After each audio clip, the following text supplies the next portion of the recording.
Hello everyone, I'm Dr. Prashant Kumar Varun, Assistant Professor at Khwaja Mainuddin Chishti Language University, Lucknow.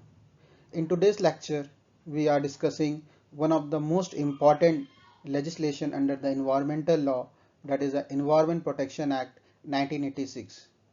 Under this lecture, we are discussing aim, objective of this act, why we need the Environment Protection Act in the year 1986, and some important provision and how this act is playing an important role for the protection of environment. Class को आगे शुरू करने से पहले किसी भी अधिनियम को समझने के लिए, सही तरीके से जानने के लिए यह बहुत आवश्यक होता है कि उसके उद्देश्य, उसके इतिहास, उसके ओरिजिन को समझा जाए। क्यों? तो इस तरह हम कह सकते हैं कि जो United nation conference in the year 1972 हुआ और 1984 में जो भोपाल गैस त्रासदी हुई, ये दोनों ही इंसिडेंट एक्सेलरेट करते हैं और एक आवश्यकता को जन्म देते हैं कि हमें भी एक ऐसे अधिनियम की आवश्यकता है जो कि कॉम्प्रिहेंसिव हो, जो सभी चीज़ों को कवर करता हो। ये एक्ट इसीलिए यही वजह है कि इसको हम अम्ब्रेला लेजिस्लेशन भी कहते हैं। यह पहला अधिनियम बना जिसने एनवायरमेंट प्रोटेक्ट की डेफिनेशन को, एक कॉम्प्रिहेंसिव डेफिनेशन को डिफाइन करता है। फर्दर ये एक्ट बताता है कि पर्यावरण प्रदूषण और इन्वायरमेंटल पोल्यूशन क्या होता है। जब इस इन्वायरमेंट में जो इंटर रिलेशन है हमारा पर्यावरण के साथ, जो संबंध है हमारा पारस्परिक संबंध है पर्यावरण के साथ, इसमें कोई पोल्यूटेंट, कोई प्रदूषक, वो किसी भी अवस्था में हो, सॉलिड, लिक्विड और गैसियस, ऐसी मात्रा में हो जो कि एक मानव के लिए, मानव के हेल्थ के लिए, उसके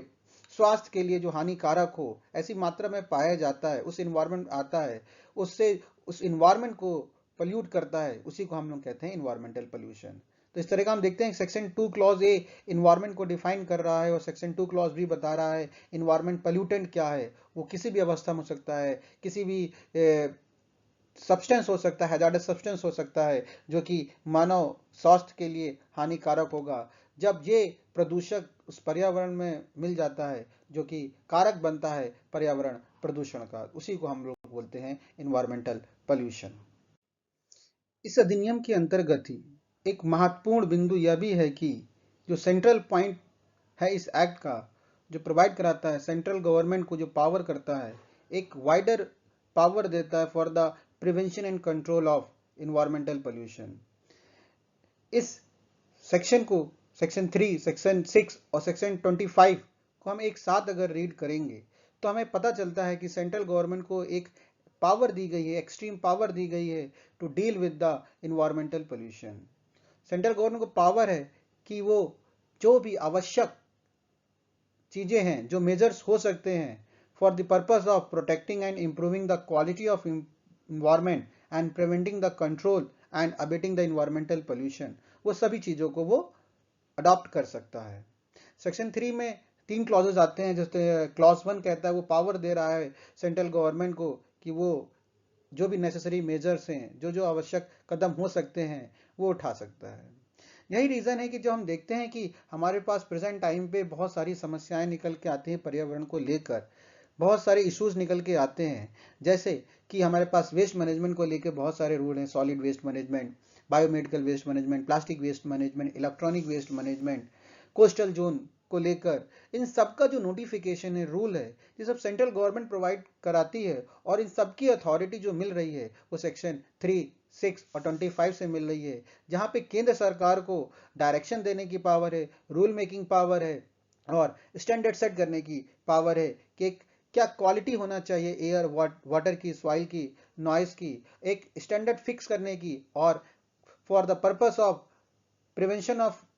environmental pollution to establish the authorities, की कुछ वो अथॉरिटी को भी इस्टेब्लिश कर सकता है, जैसे कि सेंट्रल ग्राउंड वाटर अथॉरिटी हो गया, कोस्टल जोन मैनेजमेंट हो गया, अंडर सेक्शन 3 क्लॉज 3 में ये भी अपॉइंट कर रहा है। इस तरीके से देखते हैं कि इस एक्ट में जो सेंट्रल पॉइंट है, जो दिया गया है, जो पावर दी गई है कि वो सेंट्रल गवर्नमेंट क्या कर सकती है कि पर्यावरण प्रदूषण के लिए जो भी उसको लगता है उचित कदम लगता है, जैसे कि नेशनल वाइड प्रोग्राम कराना हो गया, कोऑर्डिनेशन का हो गया, स्टैंडर्ड फिक्स करने का हो गया,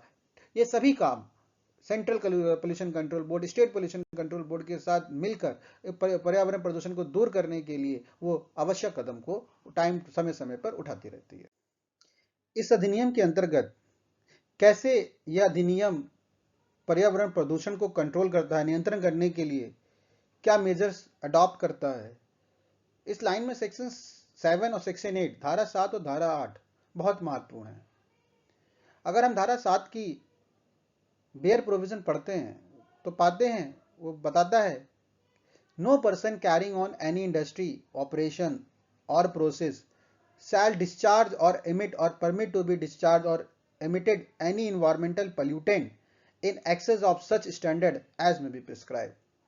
जैसा कि पिछले सेक्शन में हमने देखा था कि इन्वायरमेंटल पोल्यूटेंट क्या होगा। जब किसी इन्वायरमेंट में कोई पोल्यूटेंट वो किसी भी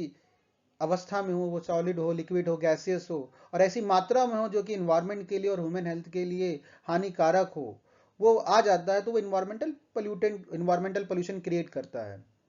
और सेंट्रल गवर्नमेंट एक स्टैंडर्ड फिक्स कर रही है एयर की क्वालिटी को लेकर, वाटर की क्वालिटी को लेकर। जब किसी इंडस्ट्री के द्वारा किसी पर्सन जो इंडस्ट्री चला रहा है और ऐसा कोई स्टैंडर्ड जो फिक्स किया गया उसके बियॉन्ड जाके डिस्चार्ज करता है, वो इंडस्ट्री से डिस्चार्ज होता है, तो वो इस अधिनियम के अंतर्गत एक ऑफेंस की कैटेगरी में आता है, अपराध की कैटेगरी में आता है। और इसी तरीके से बताया गया सेक्शन 8 में कि जो हैंडलिंग प्रोसेस है, अगर हैंडलिंग की डेफिनेशन देखते हैं हम डेफिनेशन क्लॉज में सेक्शन 2 क्लॉज डी में, हैंडलिंग इंक्लूड करता है मैन्युफैक्चरिंग हो गया, चाहे स्टोरेज हो गया, चाहे ट्रांसपोर्टेशन हो गया, चाहे पैकेजिंग हो गया, कोई भी सब्सटेंस हैजार्डस सब्सटेंस की इन प्रोसेस के बीच में अगर कर रहा है तो उसे जो भी स्पेसिफिक मेजर्स हैं, जो भी प्रिकॉशन है वो लेना जरूरी है। अगर वो नहीं लेगा तो वह व्यक्ति भी इस अधिनियम के अंतर्गत एक ऑफेंस के लिए कमिट होगा। जैसे कि सेक्शन 8 की लाइन कह रही है कि no person shall handle or cause to be handled any hazardous substance, hazardous substance means which is harmful for the environment as well as the human health except in accordance with the such procedure। it means कि it provide the exception। आप hazards substance नहीं रखोगे, लेकिन अगर रख रहे हो तो जो प्रोसीजर स्टैब्लिश बाय लॉ है, जो मेजर्स बताए गए हैं, जो प्रिस्क्राइब किया गया, जो सेंट्रल गवर्नमेंट ने प्रिस्क्राइब किया है, उन नियमों के तहत आप हैजार्डस सब्सटेंस को रखोगे। जैसा कि हमने कहा कि ये भोपाल गैस त्रासदी के बाद आया, इस भोपाल गैस त्रासदी में ही एक जो कॉन्सेप्ट निकल के आया था, कॉन्सेप्ट ऑफ एब्सोल्यूट लायबिलिटी का कॉन्सेप्ट आया था कि अगर कोई भी पोल्यूटर इन्वायरमेंट को पोल्यूट कर रहा है तो he is the sole responsible, he is responsible for the pay the compensation to the environment। तो इस तरीके से सेक्शन 7 और सेक्शन 8 हम देखते हैं कि कैसे एक बैरियर और कैसे एक लिमिटेशन इंपोज कर रहा है कि आपको क्या करना है, क्या नहीं करना है। जैसे कि हमारे कॉन्स्टिट्यूशन में ही बताया गया है कि कुछ सिटीजन के फंडामेंटल राइट है, फंडामेंटल ड्यूटीज हैं। जब 1972 में स्टॉकहोम कॉन्फ्रेंस होता है और 42nd अमेंडमेंट होता है कॉन्स्टिट्यूशन में 1976 में, तो पहली बार इंडियन कॉन्स्टिट्यूशन में एक्सप्रेसली इन्वायरमेंट प्रोटेक्शन को लेके हम 2 आर्टिकल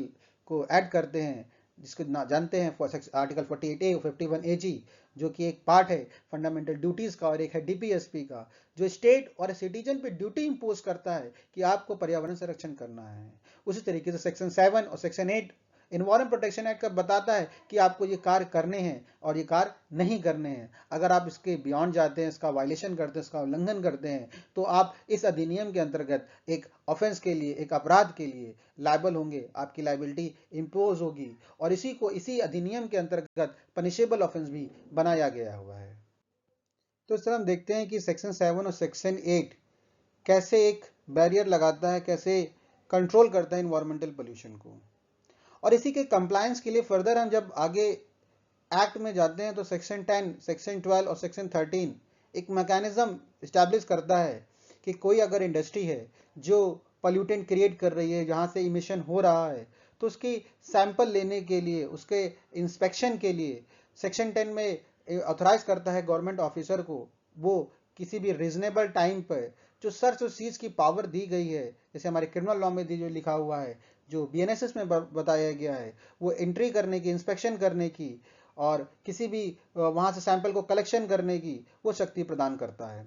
फिर उस सैंपल को एक गवर्नमेंट लेबोरेटरी में, ये गवर्नमेंट लेबोरेटरी सेंट्रल गवर्नमेंट के द्वारा स्थापित होगी और वहां पे एक गवर्नमेंट एनालिस्ट अपॉइंट किया जाएगा। वो गवर्नमेंट एनालिस्ट उस सैंपल को एनालिसिस करेगा, उस पर रिपोर्ट तैयार करता है, वो उस रिपोर्ट की एविडेंशियल वैल्यू होगी और इसे कोर्ट में हम एज अ एविडेंस के रूप में प्रोड्यूस कर सकते हैं। जैसा कि बताया गया कि इस एक्ट के अंतर्गत कुछ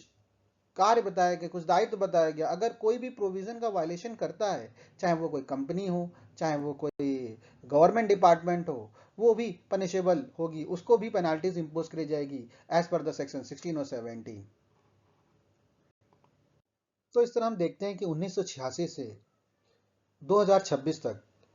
एनवायरमेंट प्रोटेक्शन एक्ट कैसे वर्क कर रहा, कैसे वो सतत विकास की तरफ अपना महत्वपूर्ण कदम रख रहा है। अगर हम अमेंडमेंट की बात करें तो ईयर 2010 में जब एनजीटी आता है, नेशनल ग्रीन ट्रिब्यूनल इन्फोर्समेंट में आता है, तो एक नया प्रोविजन ऐड किया जाता है कि अगर कोई भी व्यक्ति जो केंद्र सरकार ने दिशा निर्देश दिए हैं उससे कोई पीड़ित है, कोई अग्रीव्ड है, तो वो एनजीटी में जाकर विद इन 60 डेज अपील कर सकता है। 2023 में एक और अमेंडमेंट आता है जो कि डिक्रिमिनलाइज करता है माइनर और टेक्निकल वायलेशन। पर्पस ये था कि बहुत सारे पिनल प्रोविजन जैसे हम लोगों ने डिस्कस किया सेक्शन 16 17 में, कि यहाँ पे पिनल प्रोविजन सेक्शन 15 में पिनल प्रोविजन लगाया गया था जिसकी वजह से कोई इंडस्ट्री डेवलप नहीं हो पा रही थी, इजी डूइंग ऑफ बिजनेस नहीं था। इस चीज को ध्यान में रखते हुए वर्तमान समय में केंद्र सरकार ने इसको रिमूव कर दिया, इसे डिक्रिमिनलाइज कर दिया, कहा कि हमें डेवलपमेंट भी चाहिए और हमें एनवायरमेंट प्रोटेक्शन भी चाहिए। इस अप्रोच से करना है कि अगर कोई कॉन्फ्लिक्ट होता है, कोई विरोधाभास होता है विकास और पर्यावरण संरक्षण में, तो हमारे सामने बहुत सारे फंडामेंटल प्रिंसिपल्स हैं जो कि इस लाइन में काम कर रहे हैं, जैसे कि सतत विकास, सस्टेनेबल डेवलपमेंट, हमें डेवलपमेंट भी चाहिए और इन्वायरमेंट प्रोटेक्शन एक्ट भी चाहिए। इस तरीके से हम देखते हैं कि ऑल ओवर जो हमारा इन्वायरमेंट प्रोटेक्शन एक्ट है वो सस्टेनेबल डेवलपमेंट की बात कर रहा है, सतत विकास की भी बात कर रहा है, और जो पर्यावरण के विरुद्ध कार्य कर रहा है उसको पिनल प्रोविजन भी प्रोवाइड करा रहा है, पनिशमेंट भी दे रहा है।